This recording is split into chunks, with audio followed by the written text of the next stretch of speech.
of the Indian Express at Chandigarh, consulting editor with Asia Pacific Adaptation Network, managing editor of Gender, Technology and Development, an international peer-reviewed journal. She has so many feathers to her hat. She has authored a book on Punjab militancy also, Dreams and Darkness. So the stage is all yours. Hi, good afternoon, everyone. Thank you for being here and welcome to you, Sharmistha. Thank you so much. I spent the last few days reading her book. It's a bedtime read and it's really, really very engrossing. Pranab, a daughter remembers, is not only incisive, it's also very non-judgmental. There is no attempt to tar anyone.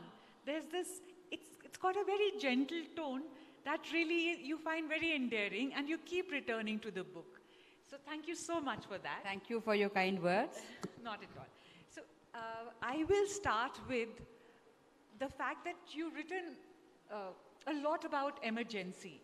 So, and it's in the media especially, it's a very touchy subject. All of us, no matter how, even a young newcomer is told, you know, how media was muffled, etc.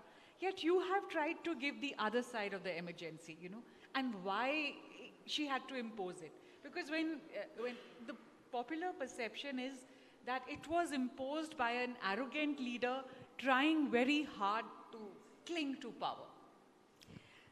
It's an interesting question you have asked. In fact, in my so many sessions on this book I have had in different literature festivals, I think perhaps you are the first one to ask this question.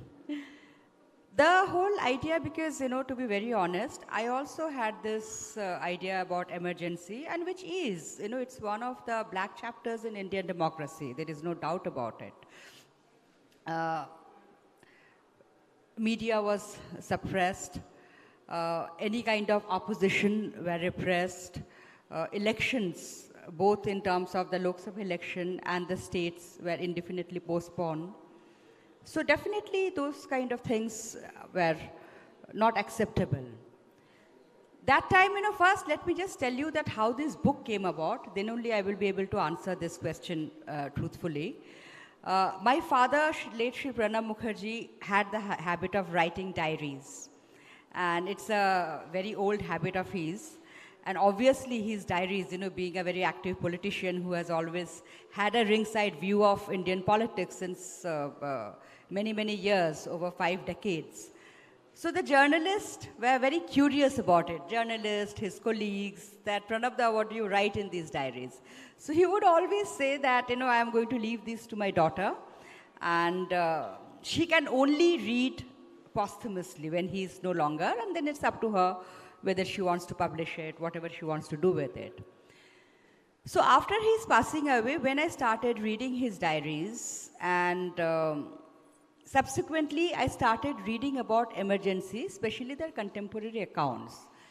You know, people talk about emergency and what happened during emergency.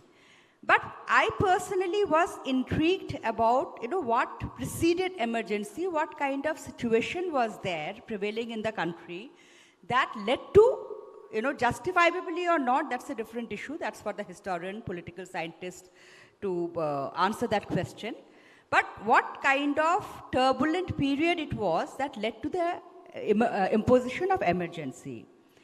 You know, before that, there was this huge railway strike by the firebrand socialist leader George Fernandez, which led to such a situation that the coal reserve of the government of India just was for 2 days. Finally, the strike was called off. There was huge and lot of agitation happening.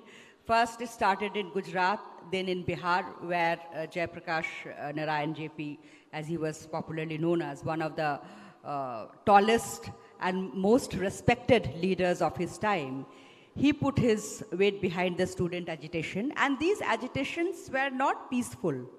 They were not non-violent. You know, there were gheraos, there were arsoning, there was disruption of public life, there was torching of government properties. In fact, just 6 months before imposition of emergency, the Union Railway Minister, Mr. Mishra, Lalit Narayan Mishra, I think was his name, he was assassinated in a bomb blast. And in this context came the famous Allahabad High Court judgment, in which Raj Narayan, who was contesting against Indira Gandhi, lost hugely and filed a case against her, accusing her for malpractices. In that context, the Allahabad High Court judgment came, nullifying Indira Ji's election, primarily on two grounds: that she used some rostrum mic on government expenditure, and secondly, she used the services of one government officer, Yashpal Kapoor. And all the other, she has misappropriation of funds, of using government vehicles, of using religious symbol, there were many charges. So she was acquitted of all those charges, but primarily, it was that because she used some mic on government for an election rally and used the services of a government officer.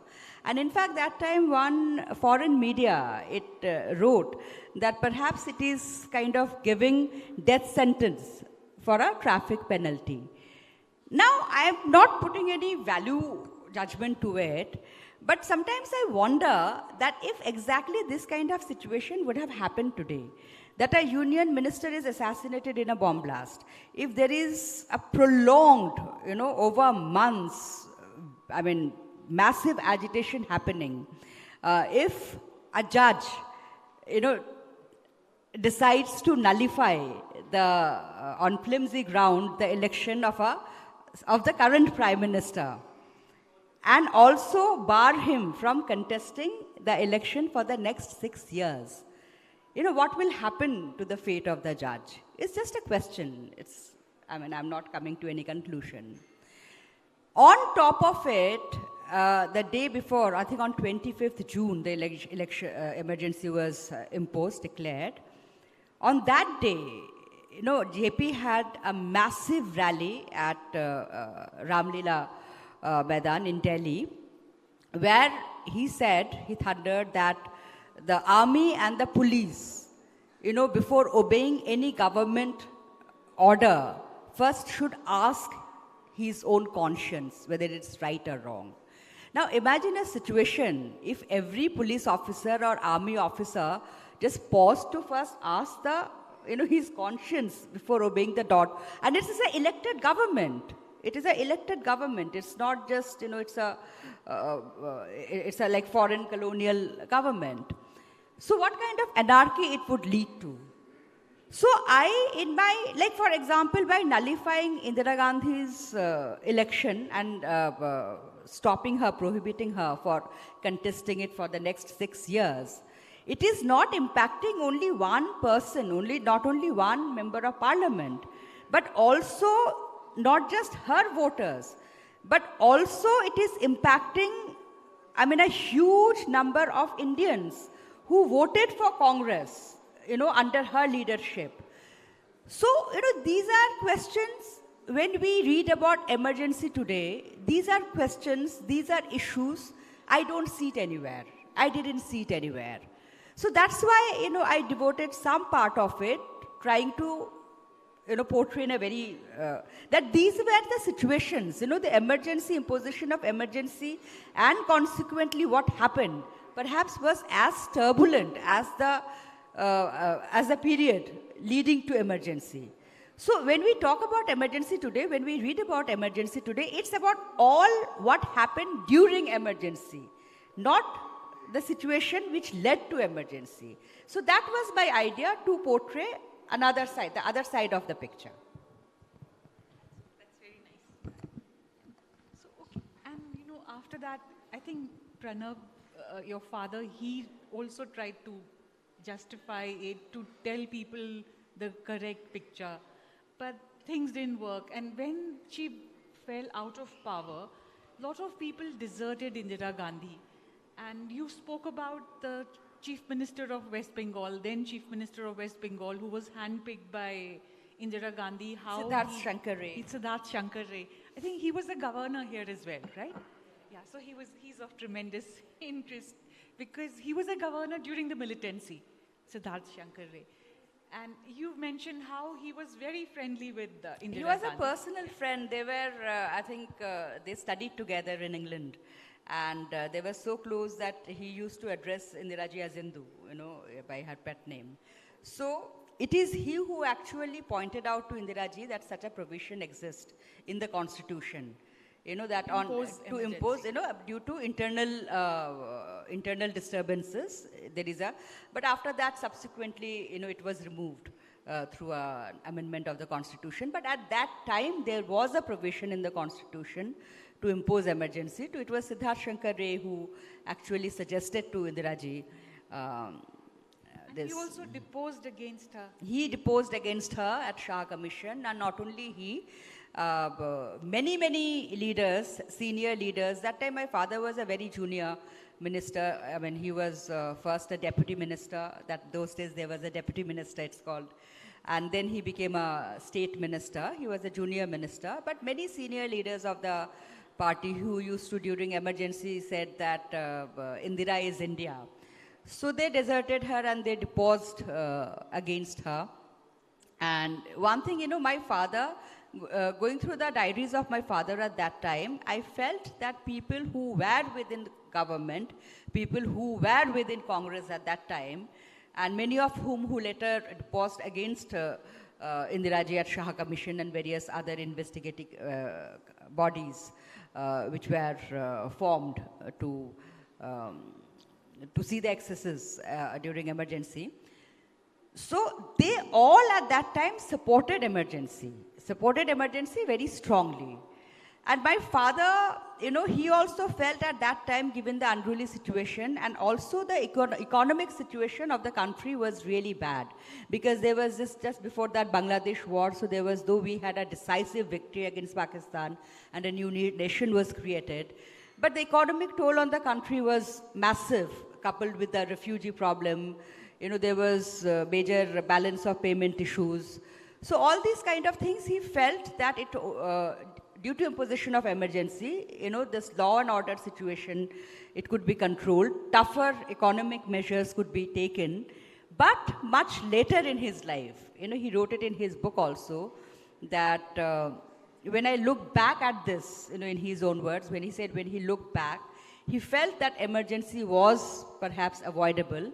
And he also wrote that, at that time he was politically immature to see the impact emergency would have not only on Congress party, but on the nation in general.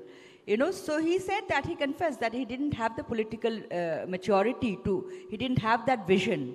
And he personally felt that had Mrs. Gandhi, Indira Gandhi, met Jayaprakash Narayan even once personally, this perhaps things would have been very different. And this very interesting thing, I heard the same thing from other side, who was one student leader, who was also jailed during emergency and who was close to Chandrasekhar, who was very close to JP. Even he also said that, if JP and Indiraji, basically it was a clash of egos between two great, very strong personalities. So if JP had met Indiraji once even personally, perhaps things would have been different. And he was talking from the other side of the fence. So it's interesting that, how, yeah. So much, yeah. I also read somewhere that Pranab ji was not convinced about Operation Blue Star. There's an author here who's written that he kind of made he voiced his apprehensions, saying that being a student of history, I feel we should exercise caution. And to be very honest, I really don't know about this because unfortunately, due to some flooding in our basement, in our personal residence where his diaries were kept, so some of them were destroyed. And unfortunately, like the years where he, starting from I think 1979-80,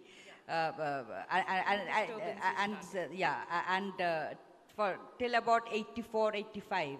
I mean, the year he was in government with Indiraji, those diaries got destroyed. So I don't have access to that. And, but what I know, from his own book and from my conversation, that this decision was taken in the Political Affairs Committee. And finally, the decision was unanimous. Of course, he might have, shared his apprehensions. But the responsibility, once a decision is taken, the responsibility is collective. It's everybody's responsibility. Of course, he was very apprehensive also about the personal threat to Indira Gandhi's life due to this. And this he quoted in his book. And Indiraji said to him that, Pranab, I know that this is very tough, but I have to do it for the integrity of the nation. So this much I know. But what actually went in at the PAC, Political Affairs Committee, which was a subcommittee of the cabinet, actually what happened, to what extent my father expressed his this thing, that I am not very sure about it. So the years after Indira Gandhi's death were also very tough for your father, politically. Rajiv Gandhi, somehow he couldn't forge the kind of relationship he had. He couldn't replicate that with him. So what exactly transpired? Did Rajiv's coterie come into... There was this rumor which had been going on, I think, since last 30, 40, 35 years, whatever. It happened in 84. When Indiraji was assassinated, both Rajiv Gandhi and my father, they were in Bengal attending a meeting. And they came back in the same flight along with some other very senior leaders. And then a rumor, and I have written in my book that as per my father, who planted the rumor, I have named that person. But I'm not going to disclose everything because you are not going to buy the book then. But it was definitely planted deliberately that supposedly my father, being the second, because he was the second in Indiraji's cabinet. So by that rank, he staked his claim to be interim prime minister. As per my father, it is absolutely wrong. And I read his, he has, I found some handwritten notes in his, among his papers, which were probably written for his memoirs. Most of it, he used it in his diaries. So, according to many people, that because he staked his claim, that's why there was this kind of lack of faith. There was this doubt. And that always, remained post Indira Gandhi, this shadow of doubt between Gandhi-Nehru family and my father. But he totally, as per him, this was totally false because this rumor was planted and later on taken up by the coterie around Rahul Gandhi. And he has given several reasons. But the primary reason, what he thinks, and I also tend to agree with him, and he has cited some examples of it, which I have also written in my book, that my father, anybody, any senior journalist or any senior bureaucrat, whosoever has interacted or known my father would know that it was very difficult to argue with him. Because, he would thoroughly do his homework on any topic he's talking about, coupled with a tremendous experience, a political sense, an administrative experience. So such a person never blindly toe a line.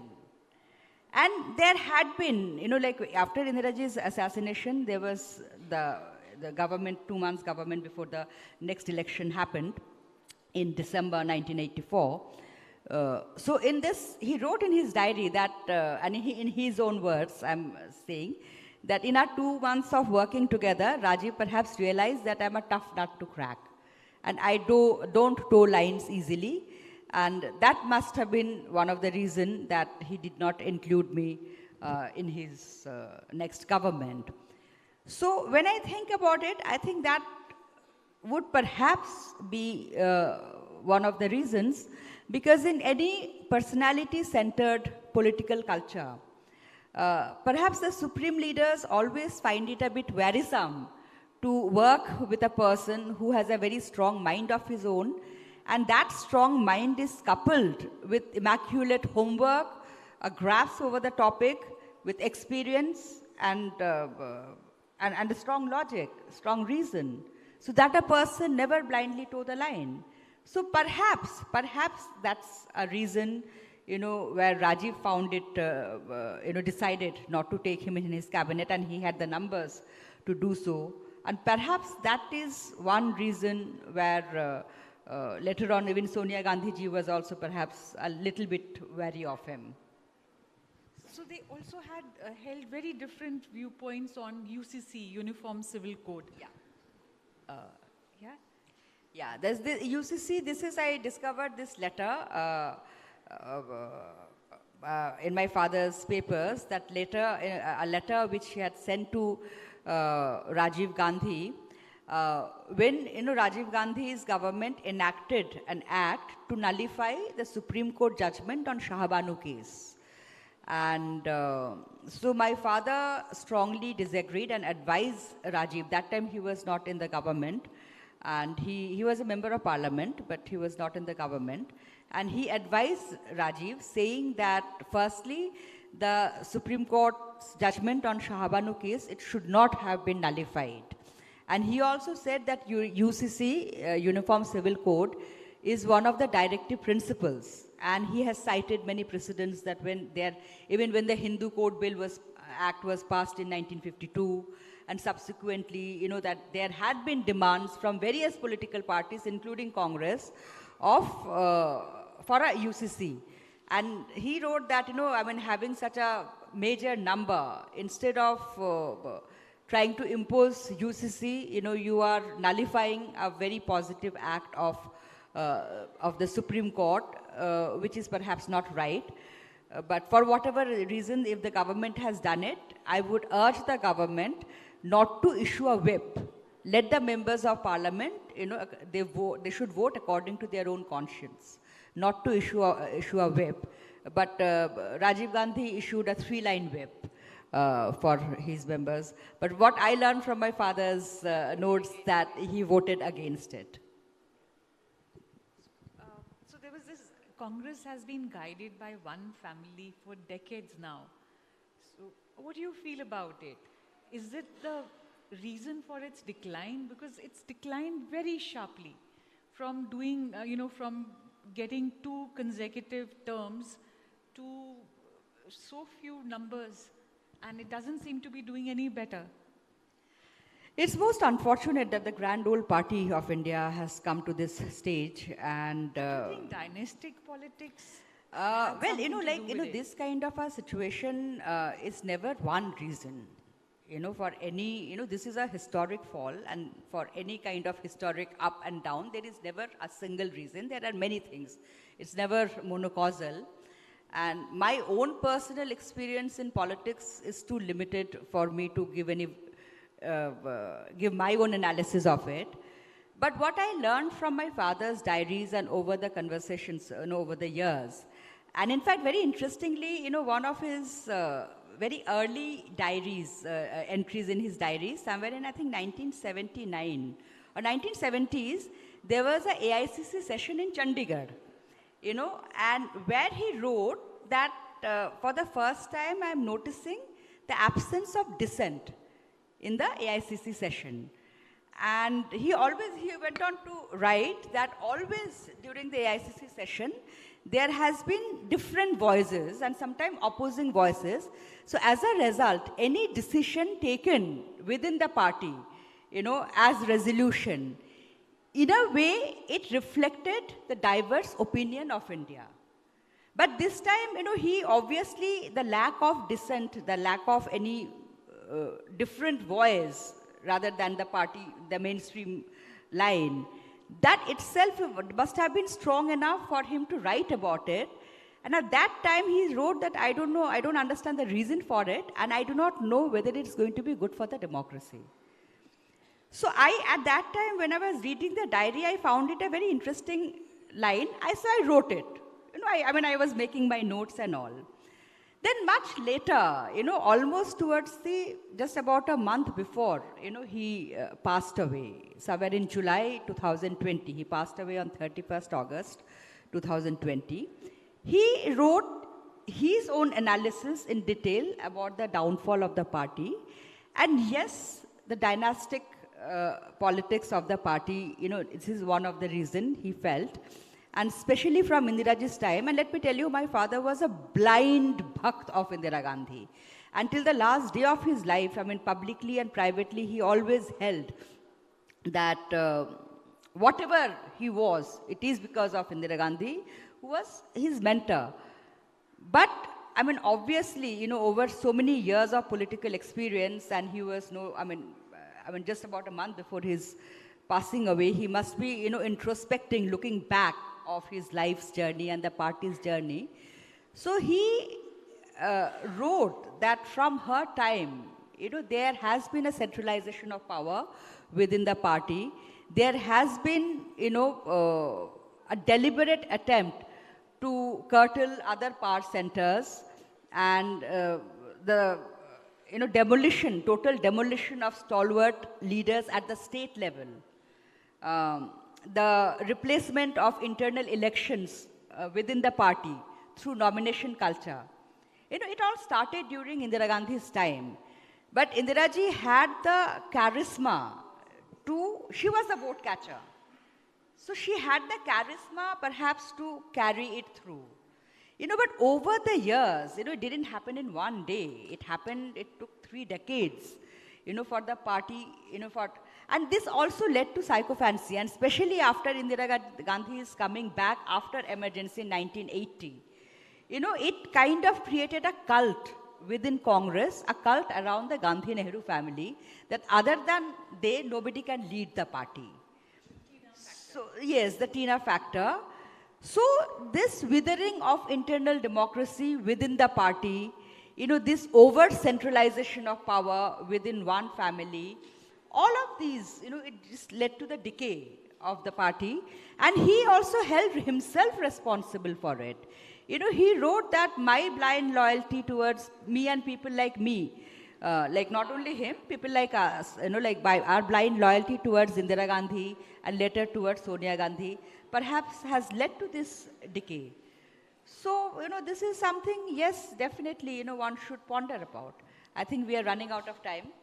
So.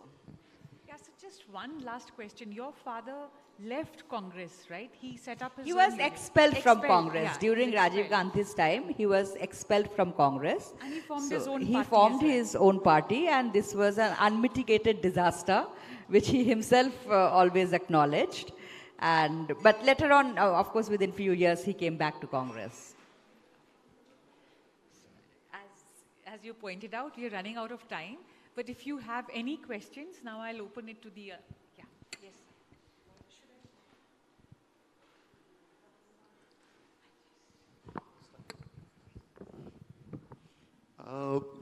We all know that, Mr. Pranab Mukherjee, one of the brightest parliamentarian, minister, president.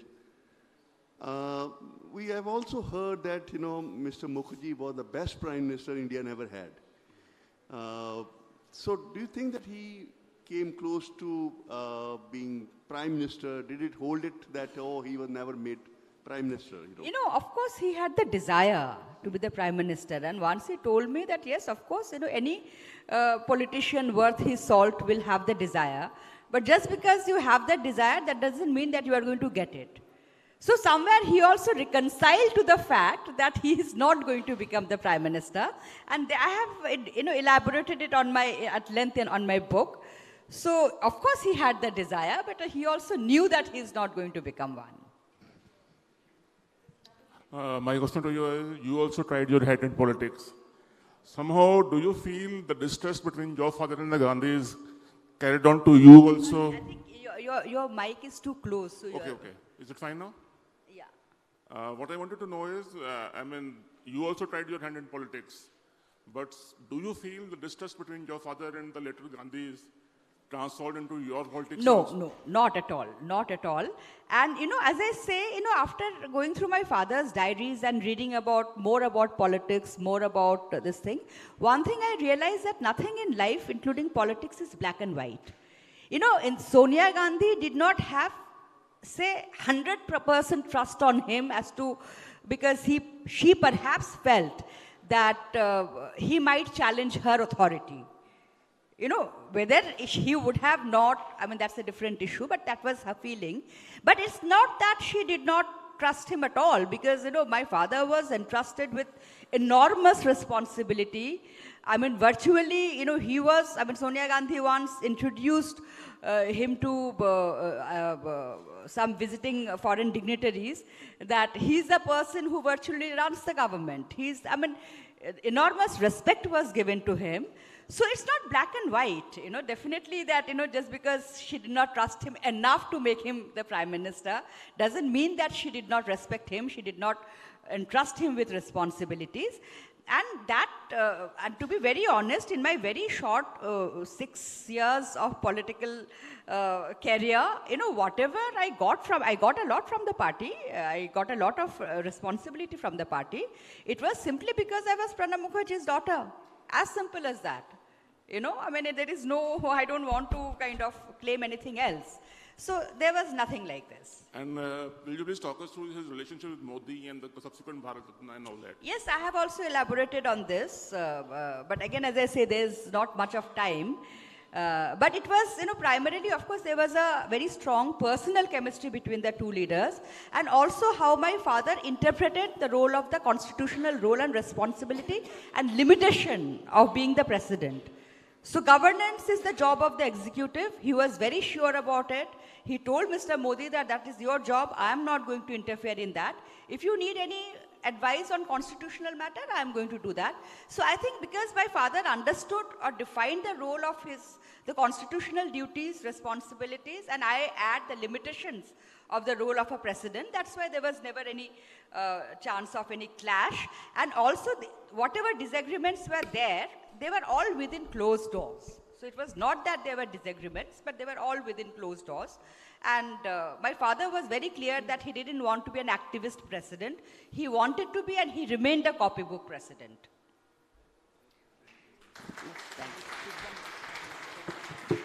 Please do pick up the book and give it a good read. Thank you so much. Thanks, ma'am. Thank you, Ms. Sharmistha Mukherjee and Ms. Manraj Grewal Sharma. Thank you for the fascinating session. It's always great to be nostalgic. Down the memory lane, we get so much to cherish for life. Switching to our last but not the least session, Swallowing the Sun. In this